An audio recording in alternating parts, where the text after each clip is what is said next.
Welcome to Ecology. In this programme, we'll take a drive through the country's longest and narrowest formal gardens. Later, the fuel of the future, courtesy of Ireland's most disgusting waste. And the culprits behind a form of pollution that's blocking out our night sky. But before all that, get your credit cards out. Here comes the single greatest scam of the consumer age.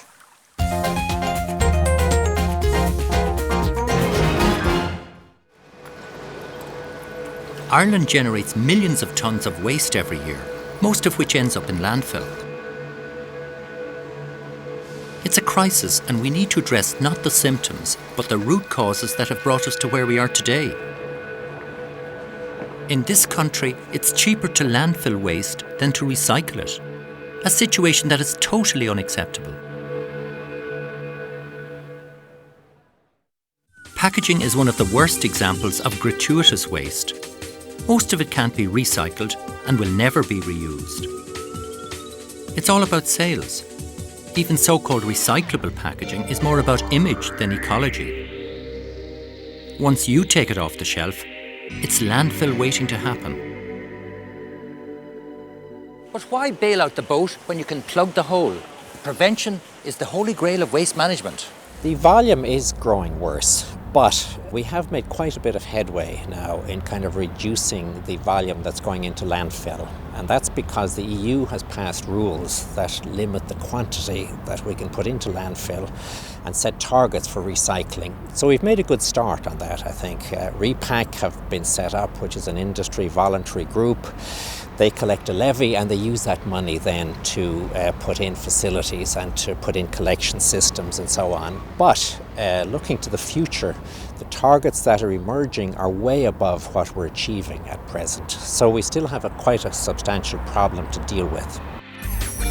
There are cases where you see quite excessive packaging, and I think this is probably part of the education process where customers are buying with their eyes in many cases, and manufacturers are following what customers are doing. So if they see that if they're adding more packaging and more colourful packaging and it's selling better, then manufacturers will do more of it. Excessive packaging does move product off the shelves. Sometimes the more excessive it is, the more sales it generates. It's a cycle we have to break. Supermarkets are the premier shopping experience for most of us. We spend anything up to €300 a week there. But what are we actually buying into? Packaging, most of which we don't need and we can't use. Hi, Geraldine. Hello, Duncan. It's good to see you and all the big family here, yes? Yes. And you go shopping here quite regularly? I do, yes. How often would you come here? Every week. And all your shopping done here? All my shopping, yes. Yeah. So are you conscious now of the amount of packaging that you produce when you come Just here? in that certain items are very bulky and take up a lot of space in my cupboards. And presume then in the disposing of them too, it's another issue, is it? That's right, yes. Yeah. Well, listen, we're going to do a little bit of an experiment here. We're going to let you go shopping. Okay. And then afterwards we're going to check how much packaging you've got. Okay. Is that okay? Right. So I'll see you afterwards. Okay, Duncan. Okay. See you later. Okay. See you, Oisin. Bye. See you, Fanon. Goodbye. Okay. One of the things that customers can do as they're walking around the shop, they can be aware of the amount of packaging that's on different products. And I suppose every time a customer buys something, they're making a statement, an economic statement, if you like. Waste prevention is supposed to be a top priority within the government's waste management strategy. But when it comes to a very obvious example like packaging, there's nothing being done. We could introduce a levy on all packaging that was calibrated to reflect the seriousness of the environmental impact of that waste when it goes out into the waste stream. So that when you bought any material, there could be a signal there saying that this packaging is carrying a 5% levy or a 10% levy or 1% based on our estimate of what it's going to impose. And that would create a signal for the packagers and indirectly, of course, for the consumers. The EU is preparing legislation for waste prevention, but it's still at the consultative stage and there's no guarantee it will actually affect packaging waste. Being able to remove packaging in the supermarket is something other European countries are actually encouraging. Not so here in Ireland. So let's see what packaging we have to bring home with us. Hi, Geraldine.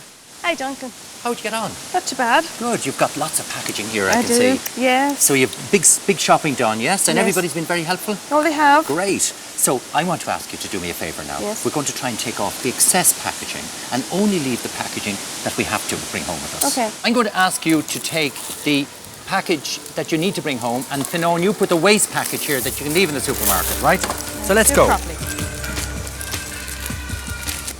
Now, that's it. Geraldine, what do you think now? This is the amount of excess packaging That's a that lot you didn't have to bring of bulk, home. isn't it? Yeah. It's been an eye-opener. Right, yes. Hasn't it? And has it been any compromise now to you coming in from the supermarket? No, not at all. And any compromise now with these products being more perishable or I don't think affecting hygiene in any way? No, because there's anything that needs to be wrapped is still wrapped, so it doesn't make any difference that way.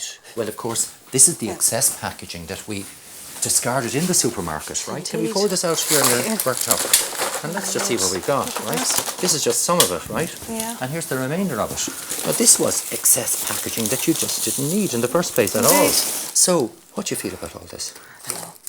It's a disgrace. And you remember this, from every house in Ireland, all of this is happening every week. It is. The challenge really is to give people an incentive to reduce the use of it. And I think the plastic bags tax has been a terrific example of how the public respond when they're given a real incentive to do away with something. It tells us two things. First of all, people instinctively don't like packaging that they think they can do without. And the second thing is, if they have a kind of an incentive to change, they will change. In order to tackle excessive packaging, we need levies that reflect the environmental cost of the packaging, the waste it generates, and the energy that went into making it. Non-recyclable things, like contaminated and mixed materials, could have a very high levy. Recyclable products like aluminium cans would also have a high levy, half of which would be refunded on return. Reusable packaging would be fully refunded. The plastic bag levy was very effective. So why can't we take it one step further?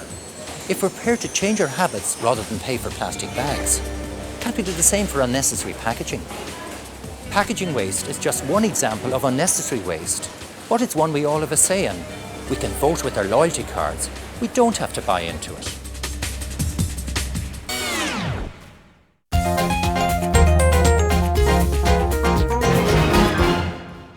Something we value but take for granted is disappearing. The night sky is being eroded.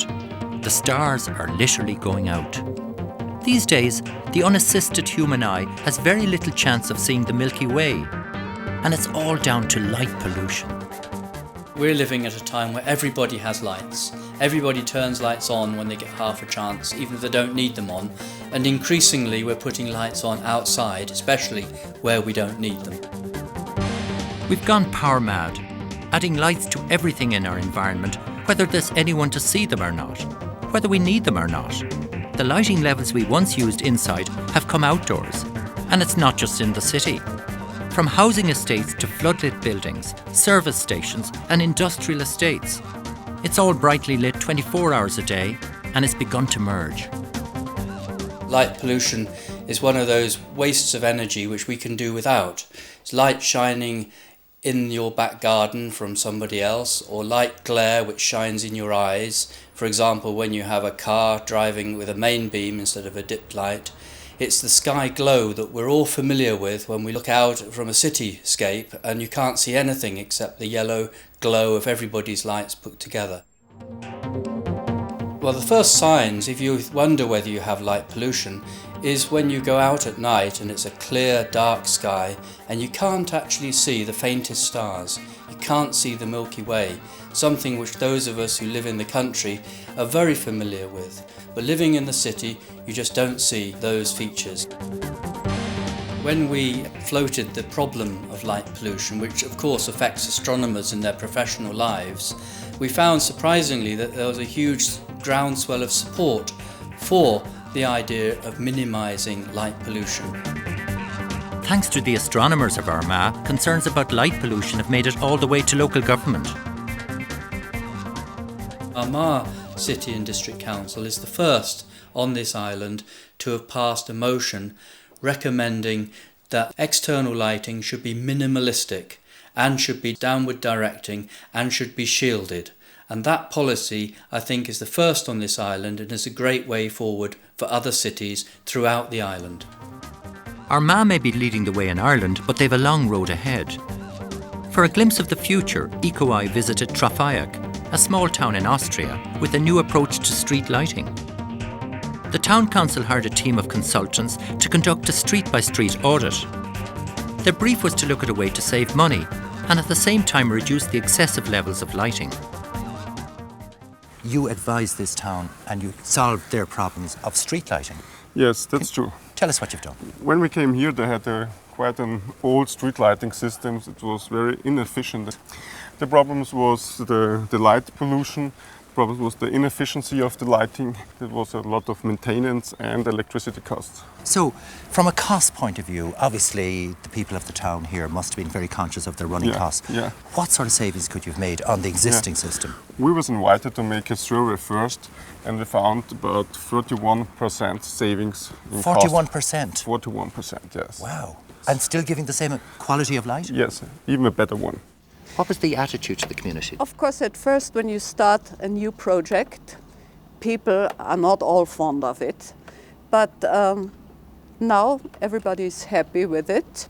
They have found out that it is nice to see the sky in the evening, to see full moon and the shooting stars. When you tell people that you can save money, this is also a good point. With light pollution, the most effective solutions are cheap and low-tech. Light from these redesigned street lamps doesn't leak into the sky, it's focused on the ground where it's needed. As a result, the lamps can use low-power bulbs, which give the same illumination at lower cost with no glare. Helga, what's the impact of all of this on the environment? Well, actually, it's a win-win situation. We meet the EU regulations. We can save money. You can see the stars and the moon at night. The light is warm at night. It's not that cold light. So I think it's a profit for everybody. Despite the initiative taken by towns like Trafaic and Armagh, light pollution is on the increase. In cities, it may be unavoidable, but in rural areas, it's something we could do without. We don't want the sky in Ireland to get as bad as it currently is around the major cities like Cork or Dublin. If you want to improve now, having heard about light pollution, the first thing to do is to ask, when do we turn them off at night if we have outside lights? And if it's midnight, let's turn them off at 10 o'clock. When you get around to replacing the lights, make sure that you replace them with better lamps. If you have the chance to fit your existing lights with lower power bulbs, do so. If everybody ends up doing that, the general glow and the general amount of waste and pollution in the atmosphere will decrease, and in that way we'll be able to see the Milky Way from our own backyards without having to drive miles in order to see that fantastic sight.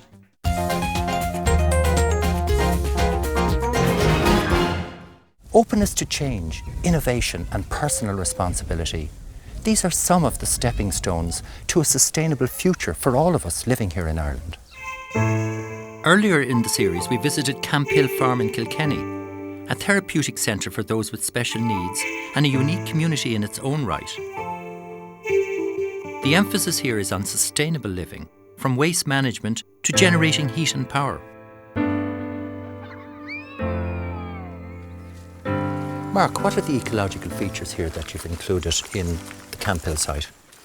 Well, Duncan, we have a constructed reed bed system that treats our wastewaters, and we are an organic farm. We produce our own vegetables and meat products, and what's very successful recently is our biogas plant. Biogas is a dual technology. It generates renewable energy and recycles biological waste. An ideal solution for the community here, which is surrounded by agricultural land. Why did you get into biogas? We're a residential community that look after people with disabilities, and we're always trying to come up with enterprises that would provide work opportunities for people with disabilities. So that was one thing. And the other was as part of our ongoing ethos of trying to come up with caring culture. Caring for the environment was an important one too. So to find a way of meeting our heat requirements and energy requirements in a renewable, friendly environment way. Inside the plant, biological waste is broken down by special bacteria, producing wet and dry residues, which make excellent fertiliser. Another byproduct is highly flammable methane that drives a gas turbine, generating more than enough power for the whole site. At the moment we are taking in food waste from restaurants, and that's a great material for a digester. The bacteria are able to break that down and produce methane in the process, and it's recycled into a nutrient product. So how does methane compare with oil or natural gas as a fuel for heating or buildings? Well, in our case, Duncan, we're a community with 80 people here, and we've got 5 households, a school and a hall and some other workshop buildings. So we hope to meet all our heat needs and all our electrical requirement and still have a surplus that we can sell to the grid. It's a very efficient system in that it provides energy, but it also solves a number of problems. In its free state, methane is a potent greenhouse gas which contributes enormously to global warming. Here, it's a safely contained biofuel, easy to store and ready to use. Waste management companies in this country at the moment are taking waste in trucks and driving across to Europe to bring them to incineration plants and landfill sites in Europe and England, which is crazy. And it's sending our problem away to somebody else. And legislation will not permit that in the years ahead. And there's no problems here. I mean, I look around me here. There's nothing happening on this plant that has any environmental or nuisance problems. None whatsoever, Duncan. None whatsoever. I mean, you've seen the truck arrive here. It plugs straight in. It goes into a storage tank. There is no exposure to the atmosphere. In the storage tank, then it goes through the digestion, and there it's fully treated, fully brought into, recycled, and brought into a fine fertilizer product that goes to the farms and benefits the land. There's a full ecological cycle here, isn't there? From cattle grazing into slurry, from there into methane digestion, from there into energy on one side, and on the other side into fertilizer, and back onto the land again. And back into the land again to start the cycle all over again. Right. And also, what I find interesting, in industrial economies, food is produced on the farms, it goes to food production, processing, and it goes to the urban areas. What happens to the food waste there? At the moment, it reaches a dead end. It goes into landfill site, and that's not a cycle. Whereas with anaerobic digestion, you're creating a junction point where that's able to continue on a cycle back into anaerobic digestion, back onto the land, and the cycle begins again. The environmental benefits of biogas are considerable. It delivers heat, power and fertiliser, turns waste into fuel and generates no pollution. Once established, it's cheap to run and the raw materials it consumes are free. You have less of a need for fossil fuels because you have this renewable methane gas produced all the time. There is enormous benefits for the farmer. It tidies up a lot of farming practices at the moment. It treats the slurry. It provides a non-chemical organic fertiliser for the land, and the costs of chemical fertiliser can be displaced to a certain amount as well. So this is really a model example of what we need to do in Ireland, all over the country, for a sustainable future. Definitely. Ireland per capita was the most optimal country for biogas anaerobic digestion development. Because Ireland's economy is very much an agricultural based economy, and dairy farming is, to have slurry, to have land usage is an important component to an anaerobic digester. And of course Ireland is a very agricultural based economy, and anaerobic digestion fits in very well into that cycle as a component. Ireland generates upwards of 65 million tonnes of animal manure and dirty water from farms every year. Some is recycled by land spreading, but it's still a massive source of contamination and greenhouse gas emissions. So far, the government has given no incentives to biogas, the one technology that could solve the problem. We need the government to step in and support it, but I also think the public need to take this on, because I think it's a lifeline as a solution. And if we say no to anaerobic digestion, I think we are shooting ourselves in the foot. And I also hope that the public learn more about anaerobic digestion and support it and give it the chance that all these benefits can be gained.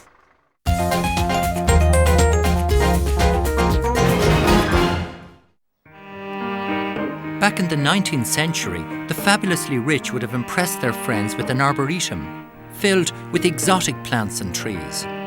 As a status symbol, it was the Mercedes-Benz of its day. Motorway designers of the 1980s drew heavily on this period for inspiration, and strong visual echoes of that time still line the verges today. In many ways, the landscaping approach is a fashion. It's a fashion which has derived out of the perceived quality that we've associated with 18th and 19th century landscapes. While we take it for granted that it's visually a very aesthetic pleasing approach, when we look at it in detail, you find that it's very much a monoculture of approach to the planting. The National Roads Authority have just released guidelines on a landscape ecology approach on road schemes, effectively looking at improving the diversity and conserving the environment in which we're developing roads. These new guidelines will take us one step further away from the parkland approach. In time, our road verges could become habitats rich in wildlife and worth protecting. Well, the process is very much one of the landscape architect and the ecologist and the horticulturalist going out as a team and actually examining the route in relation to where planting should actually take place. I mean, planting roads is an art form, and it has to be done with sensitivity to the existing landscape. Really, it's up to us to grab hold of every single opportunity that we have in front of us to try and make sure that whatever land use or land change we bring about, we do it in such a way that maximises its ecological function.